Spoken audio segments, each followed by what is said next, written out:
Hello दोस्तों, स्वागत है यार आपका। मैं विकास सिंह आज आपके लिए लेके आया हूँ कुछ डिफरेंट, बहुत डिफरेंट। ठीक है यार, कॉमन डेटा टाइप्स की हम बात करें तो कॉमन डेटा टाइप्स के बारे में तो सबको पता ही है। ठीक है, ये क्या होते हैं? नंबर्स होते हैं। या तो भैया डेटा टाइप नंबर होगा, या तो जो भी हमने ऑब्जेक्ट लिया है वो स्ट्रिंग होगा, या तो हमारा ऑब्जेक्ट होगा। ठीक है, और इन तीनों के बारे में यार हम पिछली सभी वीडियोस में बहुत सारी बातें कर चुके हैं। ओके, सो इस वीडियो में हम क्या करने वाले हैं यार? हम इस वीडियो में इन तीन के बारे में बात करने वाले हैं, जिसके बारे में ज़्यादातर लोग बात नहीं करते, और बात करते भी हैं तो पूरी बात नहीं बताते। तो यहाँ हम इन तीनों को समझेंगे कि यार अनडिफाइंड डेटा टाइप भी होता है क्या, ये नल डेटा टाइप भी होता है क्या, ठीक है, नॉट वैल्यू या फिर एम्प्टी वैल्यू, ठीक है, नल वैल्यू भी होती है क्या, या फिर और ये एन का क्या मतलब है? यार एन आपको बहुत जगह देखने को मिलेगा, मगर आपको समझ में नहीं आएगा भाई एन होता क्या है। ठीक, तो ये तीनों ही चीज़ें अनडिफाइंड, नल वैल्यूज, एन, ठीक है, एन का फुल फॉर्म यार होता है नॉट अ नंबर। ठीक, तो ये तीनों ही चीज़ें हम यहाँ डिस्कस करने वाले हैं इस वीडियो के अंदर। तो यार टिके रहो, बने रहो लास्ट तक, ताकि आप ये सारी चीज़ें समझ जाओ और इसकी वजह से आने वाले कोई भी एरर आपको कभी परेशान ना करे। ठीक है, तो यार हम अपने IDE में आ चुके हैं। ठीक है, ये हमारी ऑनलाइन IDE है, राइट, हमारी नहीं है, मतलब ये एक प्रोग्रामिस करके वेबसाइट है उसकी है, तो हम इसका यूज़ कर रहे हैं। तो जस्ट चेक कि भैया हम जो कर रहे हैं उसका रिजल्ट साथ में अपने को दिख जाए। ठीक है, और ताकि हम सारे कॉन्सेप्ट को समझ जाए, राइट। तो शुरू करते हैं यार। एक लेट में डिफाइन करता हूँ, ठीक है, और मैं कहता हूँ कि यार मैंने लेट को डिफाइन कर दिया है सिर्फ, राइट, और फिर मैं इसकी वैल्यू को अगर कंसोल कराना चाहता हूँ। ठीक है, ज़रा ध्यान देना कि यार मैंने सिर्फ अभी इसको डिफाइन ही किया है। ठीक है, इसको कोई वैल्यू असाइन नहीं की, राइट। तो अगर मैं अभी इसकी वैल्यू को कंसोल कराने की कोशिश करूँगा, रन करूँगा, ठीक है, तो इसकी वैल्यू क्या आएगी यार? कंसोल डॉट लॉग बोल रहा है कि यार जो आपने जो टोकन डाला है वो अनएक्सपेक्टेड है। यार मैंने कुछ गलती कर दी है, अब क्या गलती करी है उसको देखना पड़ेगा। ठीक है, तो मैंने बोल दिया कि CONSOSOLE कंसोल डॉट लॉग, और मैंने लिख दिया कि भैया ए की वैल्यू को प्रिंट कराओ। यार गलत तो मैंने कुछ नहीं लिखा, ओके ठीक है। तो मैंने गलती ये की यार कि वहाँ मैंने कॉमा डाल दिया था, ठीक है, जबकि ये साइन होना चाहिए था। और फिर मैं इसको रन कराता हूँ। अगर आप देखोगे तो इसकी जो वैल्यू है, ठीक है, किसकी वैल्यू यार? ए की जो वैल्यू आ रही है वो क्या आ रही है यार? अनडिफाइन आ रही है, राइट। अभी अनडिफाइन क्यों आई? ठीक है, अनडिफाइन यार इसलिए आई क्योंकि हमने ए को डिक्लेयर तो कर दिया था, ठीक है, DECLEARE, ठीक है, DECLEARE, ठीक है, हमने इसको डिक्लेयर तो कर दिया था, मगर यार इसकी वैल्यू को इनिशियलाइज नहीं किया था। INILISIZE, यार पता नहीं स्पेलिंग यार स्पेलिंग में बड़ा कमज़ोर हूँ मैं, राइट। तो यार हमने इसकी वैल्यू को सिर्फ अब डिक्लेयर किया, राइट, और हमने ए में कोई भी वैल्यू नहीं दी। ठीक है, तो हमने ए में कोई भी वैल्यू नहीं दी, सिस्टम को कैसे पता होगा कि यार ए में क्या वैल्यू आने वाली है, आप लोग क्या वैल्यू देने वाले हो, राइट।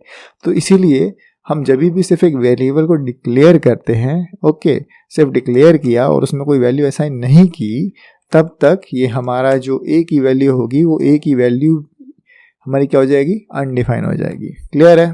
ओके, तो इसका क्या मतलब है कि यार जैसे ही मैं इस ए में कोई वैल्यू डाल दूंगा, फॉर एग्जांपल मैंने डाल दिया 1254, और अब मैं इसकी को कंसोल कराऊंगा, ठीक है, तो अब ये मेरी वैल्यू को प्रिंट करेगा जो मैंने अभी अभी इनिशियलाइज की है, राइट।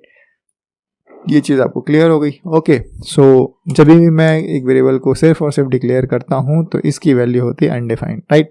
तो अनडिफाइंड आपको समझ में आ गया, और अनडिफाइंड आपको कभी भी एरर आए तो आप समझ जाना कि कुछ ना कुछ ऐसा ही लोचा है, राइट। दूसरा आ जाते हैं, अनडिफाइंड वाला केस हो गया सॉल्व। अब हम आ जाते हैं दूसरे वाले केस पे, जिस पे हमने क्या डिस्कशन किया था, नॉट अ नंबर तो अपना तीसरा केस था, राइट, नल वैल्यू। ओके, तो नल वैल्यू कब आती है? मान लो मैंने एक वेरिएबल डिक्लेयर भी किया और उसको असाइन भी कर दिया, ठीक है, मगर मैंने असाइन क्या किया? कुछ भी नहीं असाइन किया, ठीक है, मैंने इसमें अभी कुछ भी असाइन नहीं किया, मैंने इसके अंदर कोई स्ट्रिंग नहीं लिखी, बस मैंने स्ट्रिंग का एक सिंबल बनाया और मैंने इसको रख दिया एज इट इज, राइट। तो यार अब अगर मैं इसकी वैल्यू को कंसोल कर रहा हूँ ए की वैल्यू को, तो देखो क्या आएगा। ठीक है भाई जी, आ जाओ, कुछ तो आ जाओ यार, सभी वेट कर रहे हैं, ऐसे ऐसे थोड़ी कर सकते हो तुम, राइट। तो यार अभी मैंने इसमें एक वैल्यू असाइन की, ठीक है, और अगर आप इसकी वैल्यू को देखोगे तो यहाँ कुछ भी नहीं आ रहा है हमारे इतने वेट करने के बाद भी। अब आप लोग बोले क्यों नहीं आ रहा? ठीक है यार, क्योंकि यहाँ कुछ है ही नहीं, राइट, सिंपल सी बात है, यहाँ कुछ भी नहीं है, VHI नहीं है, ठीक है भाई, यहाँ कुछ भी नहीं है, राइट। तो यहाँ कुछ भी नहीं है, तो भाई जो आउटपुट में है वो भी कुछ भी नहीं है, राइट। इसका मतलब क्या है कि यार ये एम्प्टी है, EMPTY एम्प्टी, ठीक है। तो जिस तरीके से आप एम्प्टीनेस को नहीं देख सकते उसी तरीके से आप इसकी वैल्यू को, ए की वैल्यू यहाँ है, ए की वैल्यू यहाँ है, मगर आप उसको देख नहीं सकते। क्यों? क्योंकि भाई वो एम्प्टी है, राइट। तो जब आप किसी वैल्यू को एम्प्टी असाइन करते हो, ठीक है, तो वहाँ जो वैल्यू स्टोर होती है वो क्या होती है? नल होती है, राइट। तो इसका क्या मतलब है कि अगर मैं इसका टाइप ऑफ चेक करूँ तो क्या आना चाहिए?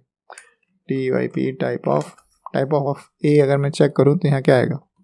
टाइप ऑफ ए तो अपना स्ट्रिंग ही आएगा, ठीक है। मगर जो यहाँ वैल्यू होगी, इस वैल्यू को हम क्या बोलेंगे? इस वैल्यू को बोलेंगे नल वैल्यू, ठीक है। मतलब जब मैं कोई वैल्यू इनिशियलाइज कर रहा हूँ, राइट, मैंने यहाँ इनिशियलाइज किया है इसको, मगर यहाँ एम्प्टी है, एम्प्टी बोल सकते हो, नल बोल सकते हो, ठीक है, या फिर खाली बोल सकते हो, जो भी बोलना है बोलो, ठीक है। मगर अब मेरे को बस आपको कॉन्सेप्ट समझाना था और आई थिंक अब आप इस चीज़ को समझ चुके हो, ठीक है। अब तीसरे कॉन्सेप्ट पे आते हैं, नॉट अ नंबर। मैं नॉट अ नंबर एक तरह की कंडीशन है जिसको हम चेक करते हैं। फॉर एग्जांपल कि अगर मैंने a इक्वल्स टू लिख दिया, अब ये नॉट अ नंबर को भी असाइन कर सकता हूँ मैं, NaN, ठीक है, NaN। मैंने a को क्या कर दिया? a को वेरिएबल को डिक्लेयर किया और उसमें मैंने एक वैल्यू स्टोर करा दी, नॉट अ नंबर NaN, ठीक। अब अगर मैं इसको कंसोल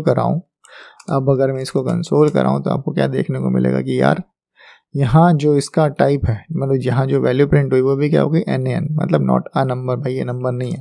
और अगर आपको चेक करना है कि भाई ये कि NaN नाम का कुछ, मतलब देखो यार, मतलब हम अपने को ना जावास्क्रिप्ट ने एक फंक्शन दिया हुआ इज NaN, ठीक है। इज NaN नाम का एक मेथड दिया हुआ जिसके अंदर आप कुछ भी डालो और पता कर सकते हो कि भाई ये नंबर है या नहीं है, राइट। तो इसके अंदर देखो मैंने डाल दिया 1 2 3 1 2 4 5 और मैंने पूछा इससे कि भाई ये बताओ ये नंबर है कि नहीं।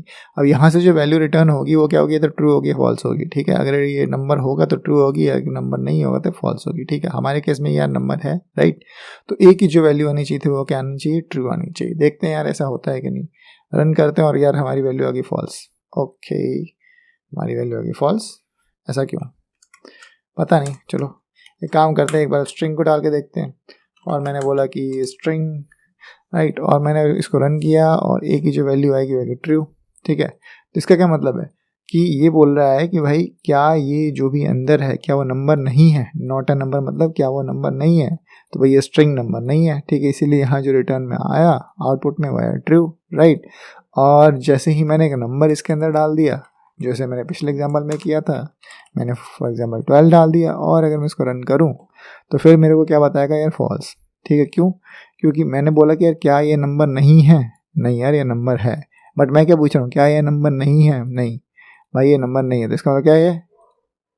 ये नंबर नहीं है, जो आपकी कंडीशन है वो फॉल्स है, राइट। क्लियर? समझ में आ गया? तो इस तरीके से आप NaN का यूज़ कर सकते हो, आप NaN को वैल्यूज़ को असाइन भी कर सकते हो, राइट। उसी तरीके से एम्प्टी वैल्यू भी असाइन कर सकते हो। इसी तरीके से आप किसी वैल्यू, किसी भी वेरिएबल की वैल्यू को अनडिफाइंड भी डिक्लेयर कर सकते हो, ठीक। तीनों ही आपको चीज़ें पता चल गई और तीनों ही चीज़ों को आप डिफरेंट जब आपके प्रोग्राम में ज़रूरत हो आप उसको यूज़ कर सकते हो। और जो भी आपको एरर है, अब आई थिंक एरर्स को भी आपको समझने में ज़्यादा आसानी होगी कि यार ये अगर 3 तरीके की चीज़ें हो रही हैं तो मेरे प्रोग्राम में ऐसा क्यों हो रहा है, राइट। तो यार अगर आपको वीडियो अच्छी लगी हो और मेरे आपको पढ़ाने का तरीका अच्छा लगता हो, राइट, तो आप प्लीज़ मेरे चैनल को सब्सक्राइब करना, इस वीडियो को लाइक करना और यार अपने दोस्तों का शेयर ज़रूर कर देना ताकि उन्हें भी यार थोड़ी सी हेल्प हो जाए और वो आपका नाम ले बुढ़ापे में, जब उनकी आखिरी सांसें चल रही होंगी, उनको याद आए कि यार मेरे दोस्त ने मेरे को ये एक चैनल बताया था जिसकी वजह से मैंने इतने सारे पैसे कमाए, राइट। सो लाइक करते रहो यार, और यार जो भी करना है दिल से करना है। इस वीडियो के लिए इतना ही, मिलते हैं अपने नेक्स्ट वीडियो में, तब तक लिए बाय बाय।